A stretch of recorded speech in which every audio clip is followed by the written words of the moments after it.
Bonjour, je suis content d'être chez vous. Je suis un fou noir au pays des Blancs. Mon histoire commence en Belgique. Ce soir-là, j'étais devant la télévision en train de suivre le journal. Nous voyons au journal télévisé un journaliste qui arrive dans un village de Luxembourg et il pose une question à un couple qui passait. « Hey, vous êtes au courant ?»« Non. » « On va ouvrir dans votre village une maison pour accueillir les étrangers. Qu'est-ce que vous pensez ?» L'homme n'a pas répondu.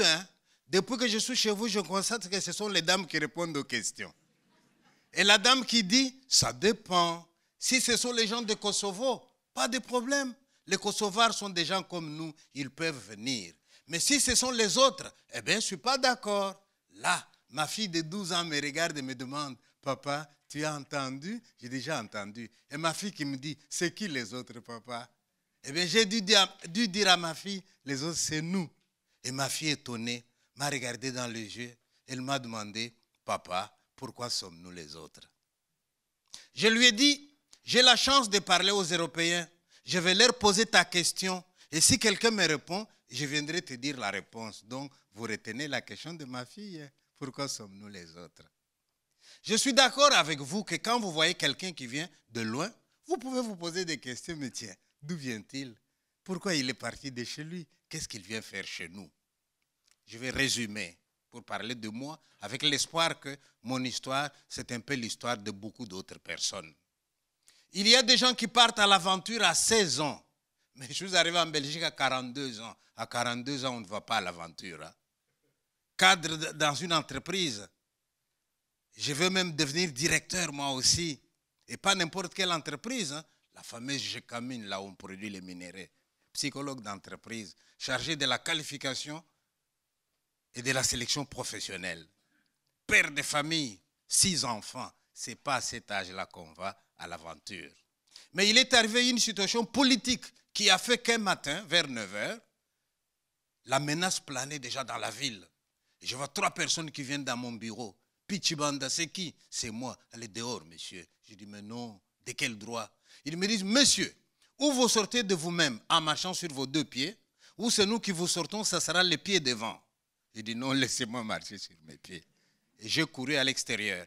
Et dès que j'arrive à l'extérieur, je vois que les autres du même groupe ethnique que moi étaient déjà chassés des autres bureaux. Qu'est-ce qu'on fait? On dit, chacun va chez lui. Pas de résistance, ça ne servira à rien. Et sur le chemin de retour, nous voyons nos enfants qui viennent en pleurant, chassés de l'école. Et tout près de la maison, madame qui vient en pleurant, chassée de la maison. Nous n'avons plus qu'une direction qu'on nous indique. Allez à la gare. Là, vous allez prendre un train qui va vous amener dans la province d'origine, d'où étaient venus vos parents. Un peu comme si vous, aujourd'hui, vous dites à votre voisin, vous êtes né ici, d'accord, mais votre papa était venu de tel pays quand il y avait des mines de charbon. Allez, rentrez là-bas. C'est ça qu'on va nous faire. Et alors, à la gare où on nous envoie, ce n'est pas un train comme le vôtre. Moi, depuis que je suis en Europe, chaque fois que j'arrive dans une gare et que j'entends, le train est annoncé avec un retard probable de 5 minutes. Je vois les Européens en colère. Prenez les gilets jaunes. Parce que le train a 5 minutes de retard. Mais nous, les trains qu'on nous a demandé d'aller prendre, il était attendu avec un retard probable d'1 trimestre, s'il vous plaît. Et le jour où il va arriver, dans 3 mois, tout le monde l'applaudit, il est ponctuel. La ponctualité là-bas n'est pas un problème d'heures ni de minutes, mais de jours et de semaines. Et quand il arrive, ce n'est pas tout le monde qui va avoir une place, ce sont les jeunes parce qu'ils sautent par les fenêtres. Et au moment où il part, vous les regardez, il est tellement bondé que vous avez des gens et dans le train et sur le train. Et quand on arrive dans un tunnel, quelqu'un crie « tunnel !» et vous vous couchez sur le wagon. Si on a crié tunnel, vous n'avez pas entendu, vous cognez la tête et vous restez. Et ce train-là, pour partir de Lubumbashi jusqu'au Kasaï, 1000 km, il faisait 1 mois de voyage. Ce n'est pas un TGV. D'ailleurs, il est tellement lent que lorsqu'il est dans la montée, vous pouvez me descendre et vous dégourdir les jambes en marchant le long. Et vous avez roulé toute la nuit. Le lendemain matin, quelqu'un crie « Arrêtez le train !» Mais c'est quoi? Une dame qui accouche. Oh, « Madame, tu ne pouvais pas choisir un autre moment. » Et là, les dames chassent tout le monde de la voiture. Elles essaient d'entourer celle qui va accoucher. Et nous, on prie, bébé, fais vite, c'est la guerre, il ne faut pas qu'on nous rattrape. 15 minutes après, tout le monde applaudit. Bébé africain, il a compris que c'est la guerre. Il ne fait pas de caprices, il vient vite. Et nous reprenons la route. Le lendemain, quelqu'un crie de nouveau, arrêtez le train. Mais quoi, encore un bébé? Non, cette fois-ci, c'est quelqu'un qui va mourir. Il a fait 3 mois à la gare où il attendait le train. Il n'a pas ses médicaments, il n'a pas mangé, il va mourir. Nous n'avons pas d'autre choix que d'attendre qu'il meure. Et une fois qu'il est mort, le long de la voie ferrée, nous l'enterrons. Il y a une scène que je n'ai pas oubliée. Un enfant de 5-6 ans qui n'avait jamais vu un mort avant. Le premier qu'il a vu, son papa. L'enfant n'a pas accepté. Pour lui, son papa fait dodo. Mais quand il voit qu'on manipule son père, l'enfant demande aux gens, « Mais qu'est-ce que vous faites? Vous dérangez mon papa. Il n'aime pas qu'on le dérange quand il dort. » On sort son papa. Et pendant qu'on enterre le papa, l'enfant s'étonne. Et puis après, le train redémarre. L'enfant court, il tient le chef-train dans la chemise. « Monsieur, vous n'allez pas partir sans mon père, n'est-ce pas? S'il vous plaît, monsieur, arrêtez le train, il faut le reprendre. » Et comme le train ne s'arrête pas, l'enfant s'étonne qu'il soit le seul à se battre pour son papa. Il se tourne vers sa mère. « Maman, tu ne vas pas laisser faire, s'il te plaît. Dites-lui d'arrêter le train. » Et maman lui répond avec des larmes. Et l'enfant découvre la mort avec la mort de son père.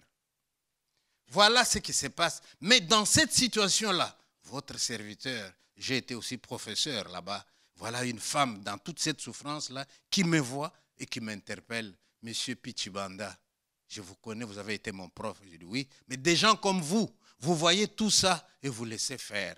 Et quand tout ça sera fini, vous allez nous écrire des romans et nous, on va écrire vos romans. À quoi sert votre plume si aujourd'hui, vous ne pouvez pas la sortir et défendre notre cause? C'est pour ça qu'on appelle l'écrivain la voix des sans-voix. C'est pour ça qu'on appelle l'écrivain l'avocat du peuple. À ce moment-là, si moi je me tais, mon silence sera considéré comme un silence complice. Voilà que je suis obligé de témoigner. Dire cette souffrance-là à la face du monde. Parce que dans tous les pays, vous avez des dictateurs qui tuent leur peuple. En même temps qu'ils tuent, ils effacent les traces. Mais si vous laissez des traces, eh bien, le monde saura. Et quand le monde saura, ça peut leur coûter cher. Et ça, ils savent. Hein? Et voilà, ils vont se rendre compte qu'il y a quelqu'un. Il est parmi ceux qui doivent partir, mais il écrit tout ce qu'il voit. Voilà comment un type qui est appelé à être réfugié comme les autres devient particulièrement un témoin gênant qu'il faut mettre hors d'état de nuire. Parce que lui, il écrit, lui, il va parler où il va. Voilà comment le danger qui plane sur tout le monde de l'ethnie va planer sur un journaliste, sur un écrivain. Là, je suis visé. Et je me retrouve donc en danger.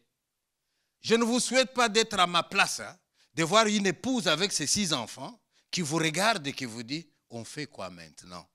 Parce que quand j'ai commencé à écrire, la première qui m'a dit, arrête, c'est ma femme. Elle m'a dit, mais qu'est-ce que tu fais, s'il te plaît?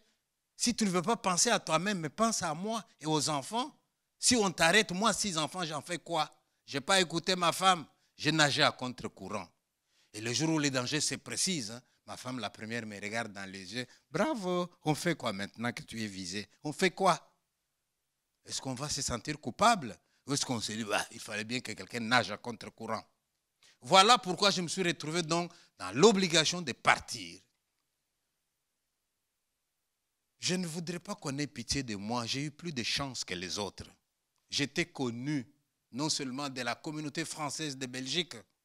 Les prêtres dans mon pays, c'est mes amis, j'ai travaillé avec eux. Alors grâce aux pères jésuites de Lubumbashi, grâce aux sœurs de Saint-Paul, qui sont les éditeurs de mes livres, grâce aux Salésiens, qui sont mes amis parce que je faisais des récollections chez eux, voilà, on va trouver un moyen pour que je parte.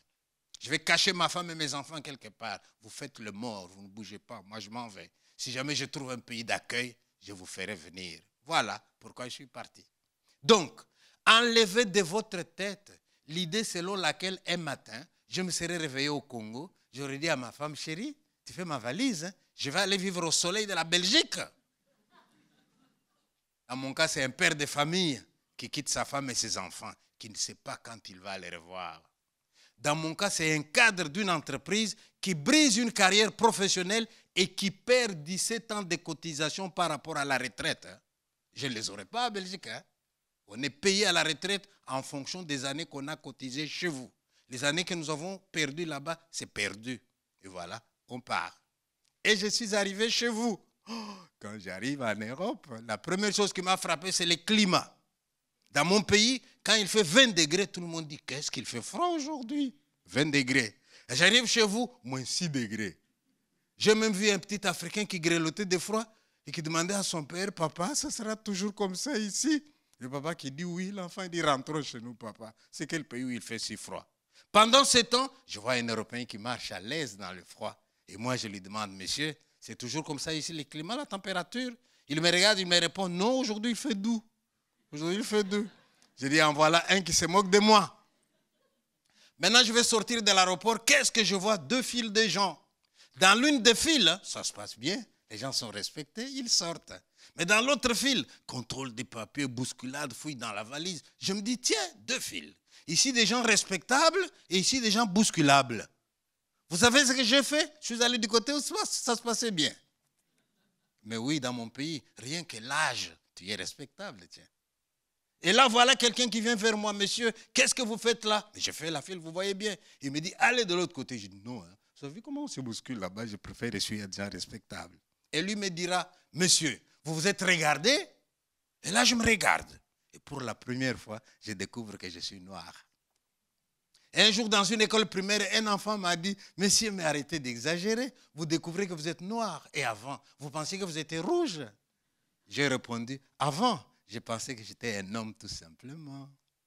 Je ne savais pas que j'étais un homme noir. Ma couleur, c'est dans votre regard que je la vois. Mais je vous souhaite vous aussi de venir dans mon pays. Hein. Pendant que vous passez, je vois mon fils à la fenêtre. Papa, viens voir un blanc qui passe. Ce jour-là, vous allez vous rendre compte que vous aussi, vous êtes un homme de couleur. Mais je ne veux pas exagérer. Dire que dans vos aéroports, il y a 2 fils, blanc et noir. Non, il y en a quand même 2. Hein. Européens, Schengen. Plus Suisse, c'est vous. Non-européens, c'est nous. Alors, dans un européen, là, c'est multicolore. Et même là, il y a une autre hiérarchisation aussi. Hein. Un jour, j'ai vu un Colombien qui me dit, monsieur, nous les Colombiens, chaque fois qu'on arrive dans une gare, on nous fouille tout le temps. On pense que nous avons toujours de la drogue. Il dit, heureusement, j'ai trouvé un truc pour ne plus jamais me laisser fouiller. Je lui dis, mais c'est quoi ton truc? Dis-moi, je pourrais essayer.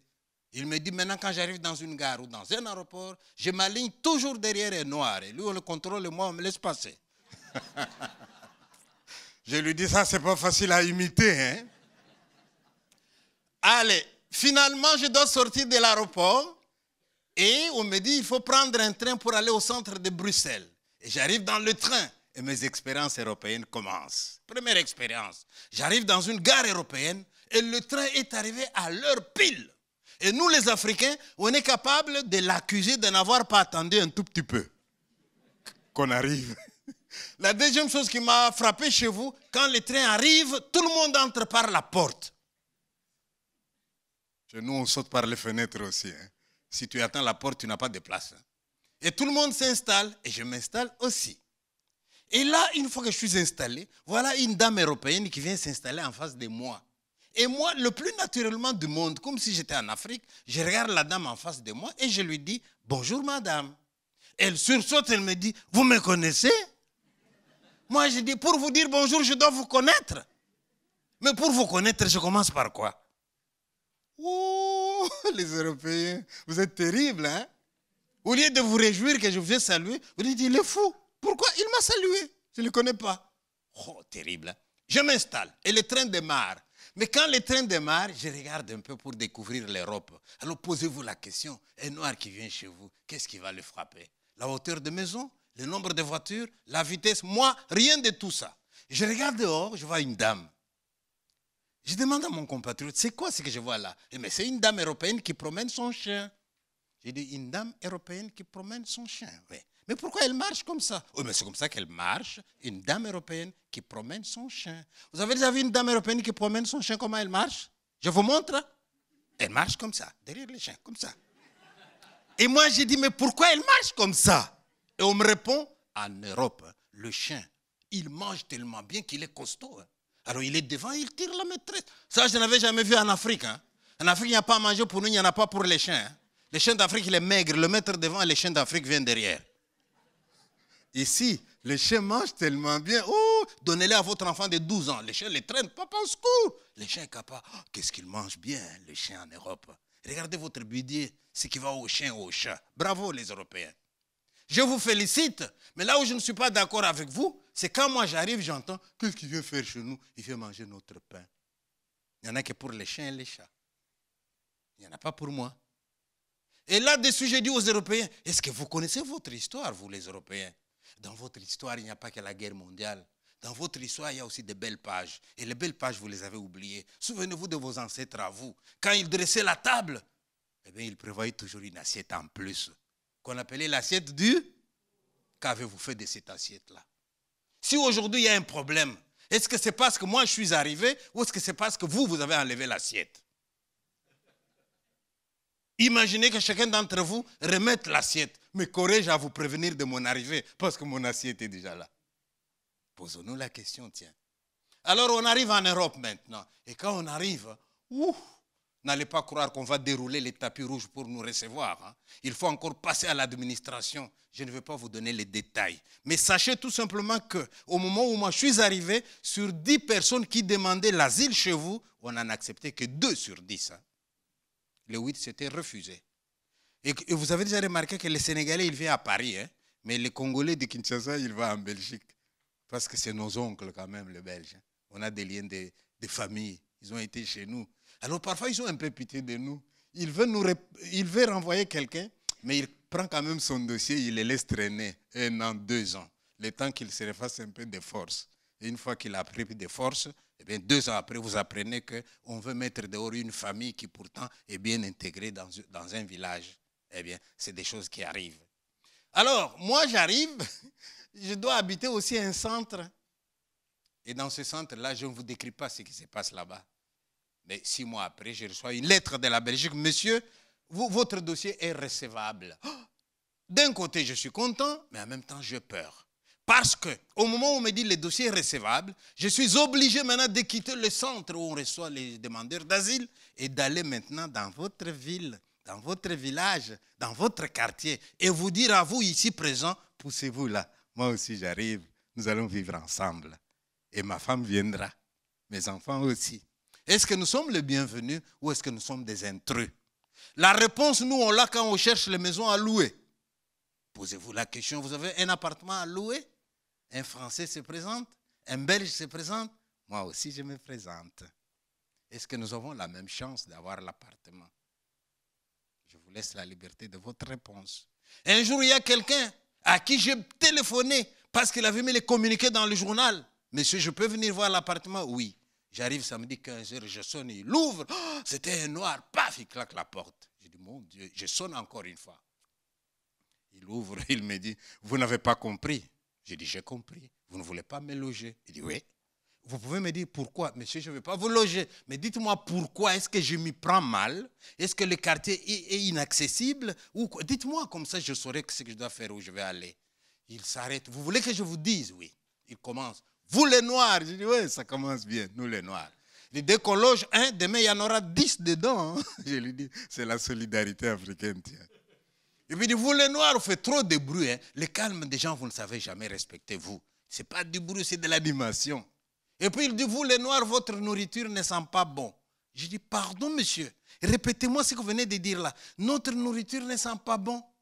Et votre fromage de herbe là, il sent toujours bon? Et les Européens, vous êtes des malins, vous. Hein. Quand c'est la nourriture de l'autre, ça sent mauvais. Mais quand c'est votre fromage qui sent fort, sent mauvais, vous savez comment vous dites ici? Ah, il est fort, hein, ce fromage.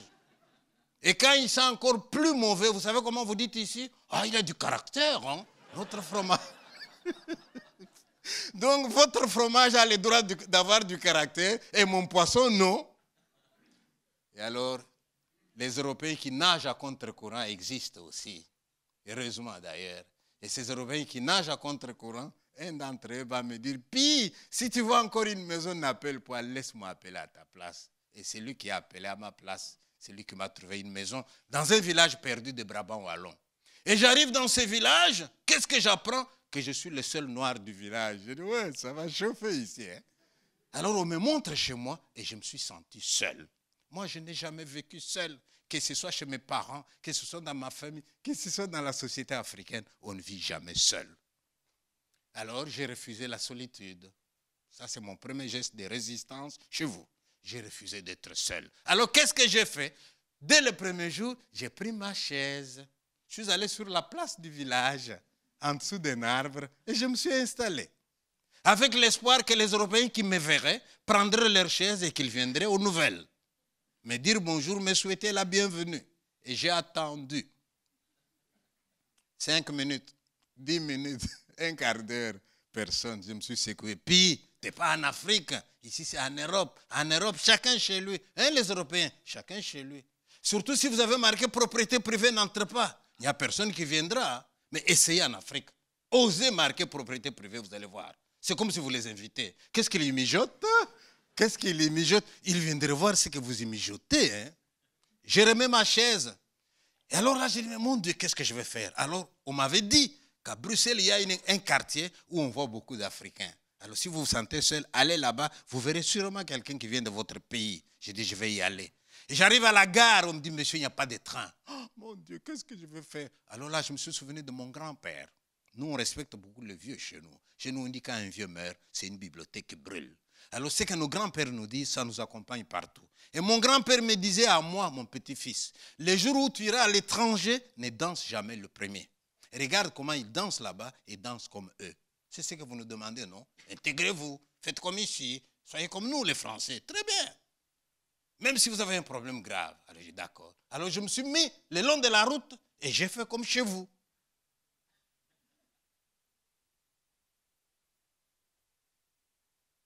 J'ai fait comme chez vous. On nous demande de faire comme chez vous, non? J'ai fait comme chez vous. Aucune voiture qui s'arrête. Posez-vous la question, vous aussi, l'autre jour. C'est vous qui étiez au volant de votre véhicule, non?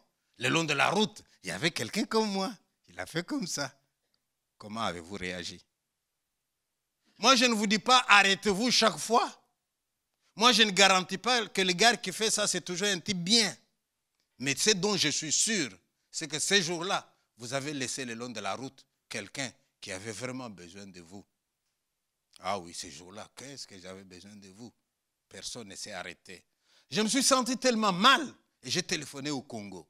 Et là, c'est mon fils de 14 ans qui va me poser une question qui va changer ma vie. Hein. Mon fils qui me demande, papa, comment tu vas? Il dit, je vais bien. Papa, dis-moi la vérité. Mais je vais bien. Papa, dis-nous la vérité. Maman et toi, vous nous cachez quelque chose. Si tu allais bien, pourquoi il pleure tout le temps ici? Tu nous as abandonnés, tu nous as fouis. Non, je ne vous ai pas abandonnés. Mais pourquoi il pleure? Je me demandais lui. Et mon fils me dit, nous avons demandé à maman, elle nous a répondu, je pleure parce que je pense à votre papa qui est tout seul en Europe. Et mes enfants me demandent, mais papa, comment peux-tu dire que tu es tout seul? N'y a-t-il pas des gens dans le village où tu habites? À vous la question. Vous auriez été là, je vous aurais donné le téléphone. Et c'est mon fils qui vous aurait demandé lui-même, hello, pourquoi papa il est tout seul? Et vous, vous êtes où? Mon fils ne peut pas comprendre que dans un pays où il y a des gens, je puisse me sentir seul. Alors cette question m'a donné une idée. Je me suis dit, mon grand-père me disait un proverbe, c'est celui qui a froid qui va vers le feu pour se réchauffer. Ça, vous comprenez difficilement ici. Hein? On vous a tellement inventé des trucs, quel que soit l'endroit où vous êtes dans la pièce, la chaleur vient vous trouver où vous êtes. Mais ceux qui n'ont pas ça, ils mettent un feu au milieu comme au scout. Tu as froid, quitte ton coin, viens te réchauffer. Là, je me dis, qui a froid? C'est moi. Qui a le feu? C'est vous. Vous n'êtes pas venu vers moi. J'ai décidé d'aller vers vous. J'ai fait une expérience qui m'a rendu célèbre en Europe. Eh bien, j'ai pris mon vélo. Je suis allé dans le village. J'ai pris une rue au hasard. Imaginez que c'était votre rue. Je me suis arrêté à la première maison. Imaginez que c'était votre maison. Et j'ai sonné. Un Européen a ouvert. Il m'a regardé. Je l'ai regardé. J'ai fait comme on fait dans mon pays. Bonjour, monsieur. Et lui, il a fait comme vous faites ici. Qu'est-ce qu'il y a, monsieur? Qu'est-ce que vous voulez? Je lui ai dit, moi, c'est Pichibanda. Je viens du Congo. J'habite le village. Je viens vous le dire. Pardon? Eh bien, Pichibanda du Congo. Il me dit, vous avez quelque chose à vendre, monsieur? J'ai dit, non. Vous voulez quelque chose? J'ai dit, mais c'est quoi le problème? Non, il n'y a pas de problème. J'habite le village, je viens vous le dire, comme ça vous savez qu'il y a un nouveau. Au revoir, monsieur, je suis parti. Le pauvre, il est resté planté, hein, regardant dans ma direction, comme quelqu'un qui s'est dit, ce sont des fous, j'en avais déjà entendu parler, là j'en ai un maintenant devant moi. Et je suis allé chez un deuxième. Mais voilà que le deuxième belge m'écoute avec attention. Et quand j'ai fini de me présenter, je vois un petit sourire là. Et puis il me demande gentiment, monsieur, vous voulez entrer chez moi? Je dis non, monsieur, peut-être un autre jour. Et lui, il me répond, Quand vous voudrez, monsieur. Quand vous voudrez, me dit-il. J'ai continué. Le troisième, c'était le curé du village. Un homme de 76 ans. Bonjour, monsieur le curé. Vous êtes le curé? Oui, très bien. Vous faites la messe dimanche à quelle heure? Il dit 10 heures. Eh bien, je vous demande une faveur. Je viendrai à la messe demain. Vous faites votre messe comme vous avez toujours fait. Mais quand vous avez fini, s'il vous plaît, avant de bénir les gens pour qu'ils sortent, vous m'appelez devant. Vous me donnez la parole pendant 2 minutes. Comme ça, je me présente devant l'assemblée. J'aurai fini en une séance. Ça va m'épargner de faire de porte en porte. Le curé me dit, mais monsieur, ça on ne fait pas ici. Et moi, je lui réponds, mais puisque je n'étais pas encore là. Dimanche, j'arrive à la messe. Je vois les Européens qui viennent. Sérieux? Je commence un peu à douter de moi-même. Je me dis, puis tu en fais de trop. Mais pendant que je suis en train de préparer mon speech de 2 minutes, parce que je n'ai pas envie de vous ennuyer non plus, hein, voilà que les Européens vont me faciliter la tâche sans le savoir. Quelle coïncidence! Ils entonnent un chant. Et que dit le chant? Laisserons-nous à notre table un peu de place à l'étranger? Trouvera-t-il quand il viendra un peu de paix et d'amitié? Et je vois tout le monde qui répond, ne laissons pas mourir la terre, ne laissons pas s'éteindre. J'entends ça, je dis, ouais, c'est bien, c'est pas tombé dans les oreilles d'un sourd, hein? Et une fois que je prends la parole, je leur dis, excusez-moi de vous déranger. J'ai hésité avant de vous parler, c'est vous qui m'avez encouragé. L'étranger dont il a été question dans votre champ n'était pas loin. Mais voici, je suis là. Y a-t-il un peu de place à votre table pour moi? Trouverai-je à votre table un peu de pain et d'amitié? Ou bien est-ce que vous allez laisser mourir la terre? Ouais, ils avaient déjà chanté, hein? Je me présente brièvement et qu'est-ce que j'entends? Des applaudissements. Ils m'ont tous applaudi. Comme si l'Européen avait autour de lui un morceau de glace qu'il faut d'abord briser. Mais quand on a brisé la glace, l'Européen, il a un cœur aussi. Et après la messe, tous ils sont venus autour de moi. Monsieur, votre femme, vos enfants, pourquoi sont-ils restés? Qu'est-ce qu'on peut faire pour eux? Je dis, c'est pas vrai.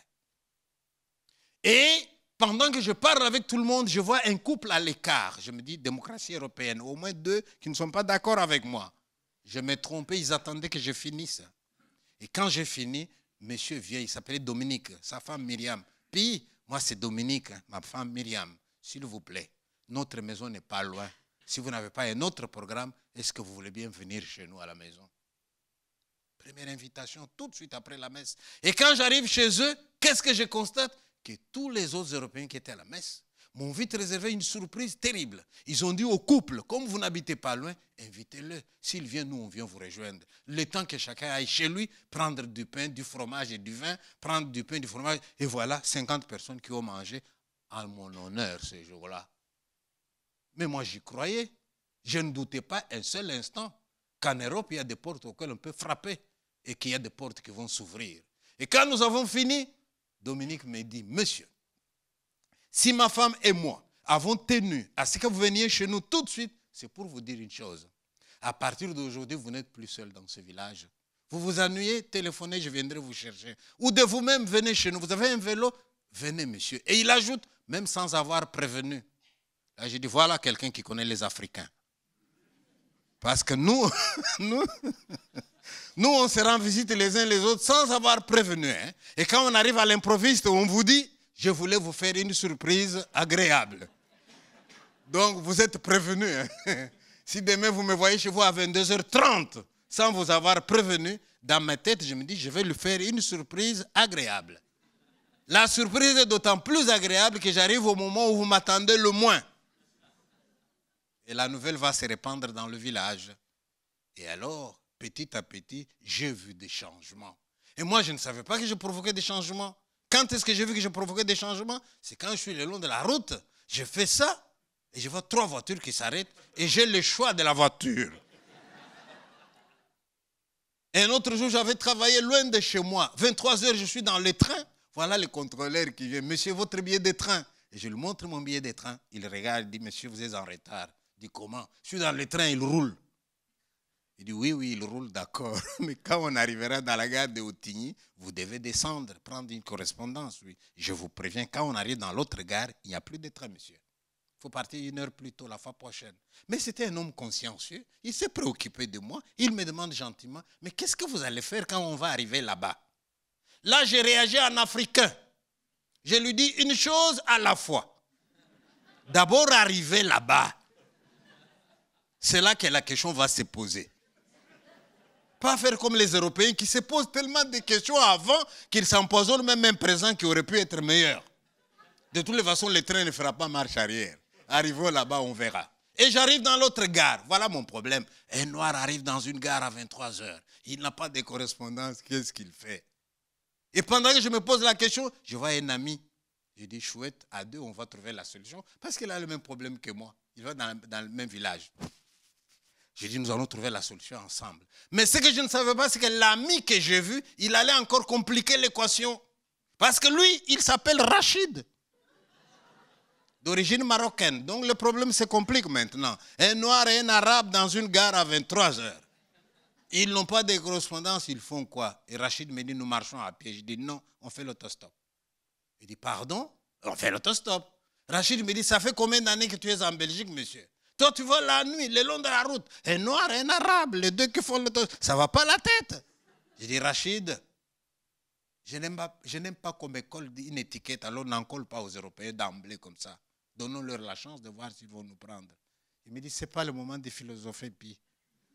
Je dis, on se met le long de la route. Il me dit, je te préviens, si dans un quart d'heure on ne nous a pas pris, je vais tout seul, tu me suivras. Et on se met le long de la route. Je vois une voiture qui vient.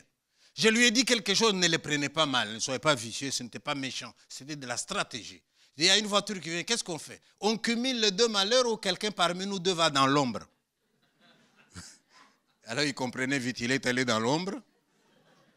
Et je fais ça, et la voiture s'est arrêtée, un jeune de plus ou moins 24-25 ans. Et j'ai dit, monsieur, nous allons à Tangissar. Il dit, je ne vais pas à Tangissar. Monsieur, il est parti. 5 mètres plus loin, il s'arrête. Il fait marche arrière. Monsieur, si je vous laisse là, vous allez passer la nuit. Hein. Venez, je ne suis pas pressé, je vous dépose, je reprendrai ma route. Et il nous a déposés. Et il a repris sa route. Pour vous dire que les Européens gentils, ça existe. Et j'en rencontre de temps en temps. Et alors, on m'a donné un temps, un bref temps, on m'a donné juste 30 minutes. Hein. Voilà, donc ça, finalement, petit à petit, je me suis fait connaître dans le village. Alors, je me suis fait connaître dans le village, et pas seulement dans le village, dans toute la Belgique, finalement. Et alors, je vais aller vite. Après, bon, je dois me poser aussi la question, quand ma femme va venir, quand mes enfants viendront, la première question, papa, qu'est-ce que tu fais en Belgique? N'allez pas croire que ça nous fait plaisir de dormir jusqu'à 11 heures. Qu'est-ce que tu fais? Alors moi, j'ai dit, bon, je vais me rendre utile. Alors pour me rendre utile, tout ça, je vous dis très brièvement, j'ai décidé carrément de créer mon emploi à moi. J'ai décidé de créer une école. Parce que j'ai constaté que vos enfants ici, comment ça se passe la conversation avec un enfant blanc, avec sa maman? La maman qui appelle son enfant, écoutez même le ton, hein, c'est la maman qui respecte. Eric regarde sa maman, c'est quoi? La maman qui dit, et si on regardait déjà ton devoir maintenant? Non! La maman qui dit, pourquoi non? J'ai pas envie. Et la maman qui recule, c'est comme tu veux. Ouh. J'ai dit, mes enfants vont me parler comme ça. Tout le temps, vous parlez à vos enfants des droits et les devoirs, vous ne parlez plus. J'ai dit, je vais créer une école. J'ai d'abord écrit un livre qui s'appelle « Ces enfants qui n'ont envie de rien ». Parce qu'ils répondent tout le temps, je n'ai pas envie. Ces enfants qui n'ont envie de rien. Alors j'ai créé une école, mais une école dans un bus. Pour passer d'école en école, vous avez des enfants qui n'ont envie de rien. Allez, qu'ils montent, je vais leur donner envie d'avoir envie. Mais vous allez me dire, monsieur, où est-ce que vous avez eu le bus? Quand on a des idées, on trouve des solutions. Hein. Quand j'ai eu l'idée du bus, j'ai demandé audience au maire. Chez nous, on appelle bourgmestre. J'arrive, monsieur le bourgmestre, oui, je voudrais créer une école dans votre commune. Ah oui, et il me faut un bus. Il me dit, qui va vous donner le bus? Mais vous, la commune, vous allez m'acheter un bus. Et j'ai vu sur son visage comme quelqu'un qui s'est dit, c'est le fou dont tout le monde parle. Alors je résume, ils sont allés discuter au conseil et ils ont trouvé que ça coïncidait avec les besoins qu'il y avait dans la commune. Ils m'ont acheté mon bus. Et on a inscrit les enfants. Je me souviens du premier jour, hein, vos enfants qui viennent en désordre, j'ai dit, alignez-vous. Il y en a un qui me dit, on n'est pas en Afrique, hein. Mais il y avait un autre enfant blanc qui connaissait l'Afrique, il lui dit, attention, là, il frappe. Ah, d'accord, ok.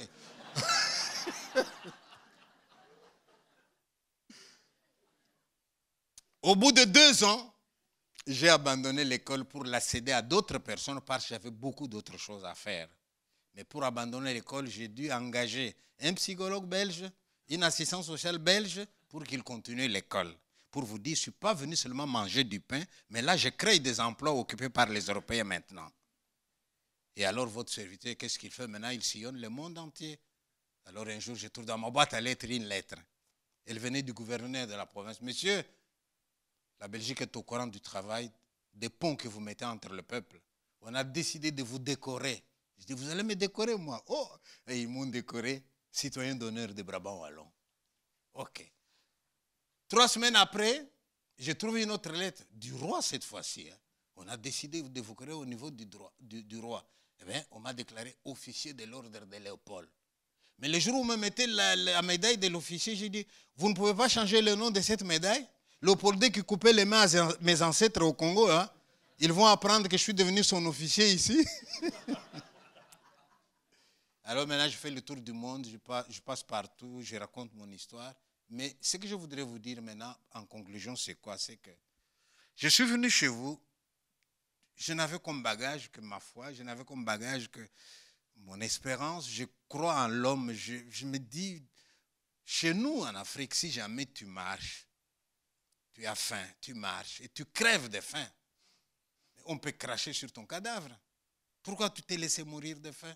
Et toutes ces portes, est-ce que tu as frappé et on ne t'a pas donné à manger? Donc c'est une obligation que de t'arrêter, frapper à la porte, tiens, donnez-moi de l'eau. C'est un devoir. Si tu refuses de demander de l'eau, c'est que toi-même, tu voudrais ne jamais donner de l'eau à quelqu'un. Mais si tu es susceptible de nourrir quelqu'un, mais pourquoi le jour où toi, tu es dans le besoin, quelqu'un d'autre ne peut pas te nourrir? Ce n'est qu'un problème d'échanger. Aujourd'hui, c'est toi, demain, ça sera moi. C'est toi qui demandes aujourd'hui, ben, qui sait si ce n'est pas moi qui vais te donner demain? Et alors, il m'arrive parfois de dire aux gens, d'écrire, les gens m'écrivent parfois, et je demande, depuis que je vous parle, depuis que je suis en Europe, dites-moi un peu 2 ou 3 choses qui vous ont frappé dans mes discours. Et là, je vous donne 2 ou 3 exemples. Eh bien, il y a une dame qui m'a dit, Pitch Banda, depuis que je t'ai entendu, je veux beaucoup mieux. Parce que de tout ce que vous dites, je n'ai retenu qu'une chose. C'est lorsque dans le train, on vous dit, qu'est-ce que vous allez faire quand on est dans l'autre gare? Et que vous répondez une chose à la fois. Maintenant, moi aussi, c'est une chose à la fois. Je ne me casse pas la tête avec tout un tas de... D'ailleurs, vous avez même un proverbe, à chaque jour suffit sa peine, non?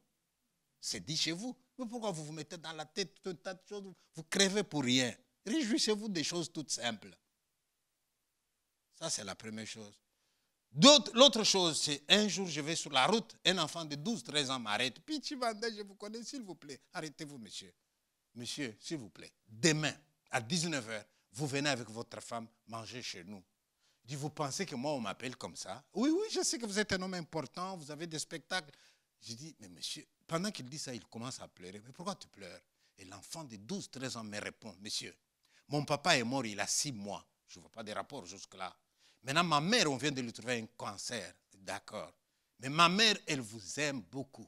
Elle a assisté à votre spectacle 5 fois. Et nous lui avons demandé, maman, tout le temps tu vas voir ce monsieur, qu'est-ce que tu vas voir? Mais il a quelque chose qui rattache à la vie, que je voudrais saisir, je ne sais pas comment la définir. Alors, puisqu'elle trouve que tu rattaches les gens à la vie, maintenant qu'elle veut mourir, elle, parce qu'elle n'a même pas le moral, elle ne veut même pas aller à l'hôpital, viens, puis, si tu viens, tu vas lui insuffler ce que tu as. Elle va affronter la chimio avec un peu plus de force. Et même si elle meurt, je lui aurais fait rencontrer quelqu'un qu'elle aime. À ce point, mais oui. Est-ce que vous allez refuser une invitation comme ça? Et à sa maman, il n'a pas dit qui venait, c'était une surprise. Eh bien, je viens avec ma femme, la dame, elle nettoyait les pâtes pour mettre sur le feu. Maman, mes invités sont là. Elle se retourne. Elle vient, elle me regarde. C'est pas vrai, c'est pas vrai. Elle me dit, c'est vrai, madame. Et je viens, je l'embrasse. Et on a mangé ensemble. Madame, tu vas à l'hôpital quel jour? C'est après-demain. Comment tu y vas? Je vais appeler un taxi. J'ai dit, taxi, c'est moi. C'est moi qui l'ai déposé à l'hôpital. Et comme les médecins dans tous ces hôpitaux me connaissent tous, parce que le spectacle ici, je l'ai joué même à l'hôpital. Tous les médecins me connaissent. J'ai dit, je vous recommande la dame. Madame, ton mari est déjà mort. Tu as 2 enfants. Ils n'ont personne d'autre que toi. Allez, tu vas te battre. Nous sommes tous d'accord avec toi. Je viendrai te rechercher.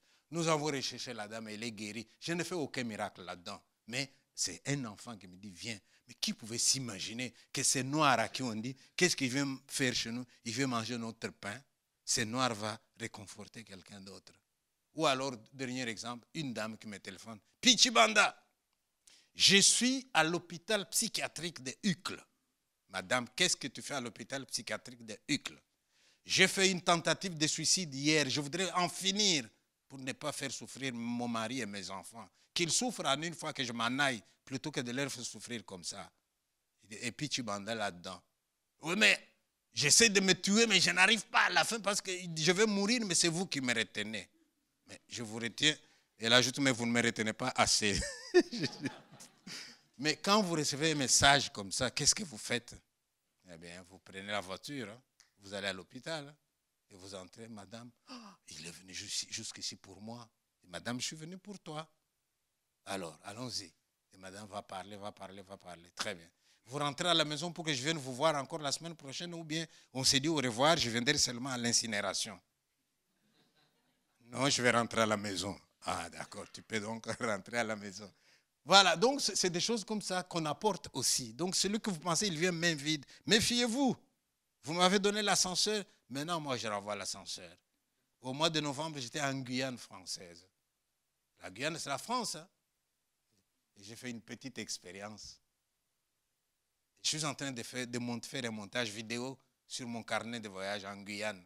Eh bien, je vois une dame et je me dis, je vais faire un peu une expérience pour voir est-ce que ce que je vais demander à cette dame, je pourrais le demander en Europe. Je vois une dame, une blanche. Madame, bonjour, Pichibanda, je viens visiter votre pays. Demain, je rentre. Ah oui. Je lui dis, vous êtes de quelle origine? Parce qu'ici, en Guyane, les gens viennent de partout. Il me dit, mon grand-père était venu de Costa Rica. Ah, d'accord. Qu'est-ce que vous avez gardé de votre pays? Oh, ça c'est le pays de mes ancêtres, moi je ne connais même pas. Oui, mais par transmission intergénérationnelle, vous n'avez rien gardé? Même une petite chanson? Ah oui, peut-être une petite chanson. J'ai dit, j'ai ma caméra, vous pouvez? Mais oui. Elle a chanté pour moi et j'ai enregistré. Et quand elle a fini, je lui dis, madame, maintenant devant ma caméra, dites, vous avez quel âge? Il dit, j'ai 80 ans, mais il ne faut pas le dire. Hein? C'était beau quand vous allez voir cette image, c'est magnifique. Mais imaginez qu'ici je vous arrête, madame, vous allez chanter pour moi devant ma caméra. Vous allez appeler la police. Hein? Mais voilà, ailleurs, ça peut s'arrêter comme ça. Voilà, je veux vous remercier parce qu'on m'a donné un temps limité. Mais si vous voulez me voir dans toute la longueur du spectacle, il y a un livre sur un DVD, il y a un DVD et puis il y a un livre. Habituellement, je prends aussi des questions et je réponds à une ou deux questions, mais je pense que ce n'est pas prévu. Hein.